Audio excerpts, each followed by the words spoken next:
Civil War, the federal government's pledge of 40 acres and a mule to the formerly enslaved has long been known as a broken promise. But a new investigative report reveals that not only did the government grant land to hundreds of formerly enslaved people, it also took that land back and returned it to white Southerners.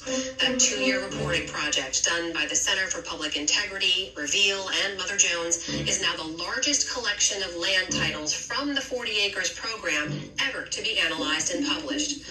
I spoke recently with Alexia Fernandez Campbell, a senior investigative reporter at the Center for Public Integrity. 400 years. 400 years. 400 years. 400 years. 400 years. 400 years. 400 years. 400 years. You took it, you burned it, you didn't even earn it, and now you don't want your kids to learn it. 400 years. 400 years. 400 years. You burned it, you didn't even earn it, and now you don't want your kids to learn it. If you want to know 400 years. 400 years. What's wrong with you? What's wrong with This date in 1898, white mobs descend on the City Hall of Wilmington, North Carolina, and force newly elected black and white government officials to step down from their political positions. During an election 2 days prior, an interracial coalition gained control of the city government, and Confederate white supremacists wanted it back.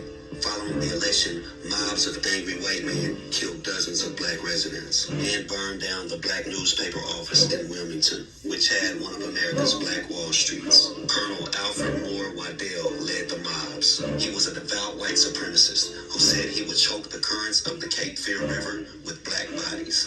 Upwards of 100 black residents were killed, and many black businesses were burned down or destroyed.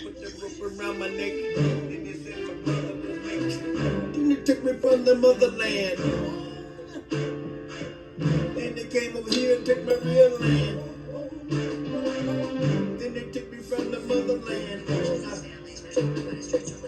Then they took me from my real land. How did they get kicked off the land that the government gave? Basically, because Lincoln was assassinated. I mean, they had promised this land, they gave land titles, the government said, this is yours, you deserve it, you're going to keep it. But Congress needed to make those titles permanent. They had a majority in Congress who were willing to do it, but Andrew Johnson, he was the vice president, he was a white supremacist. He sided with the planters who wanted their land back, and he vetoed every effort to make those land titles permanent. So how were those families run?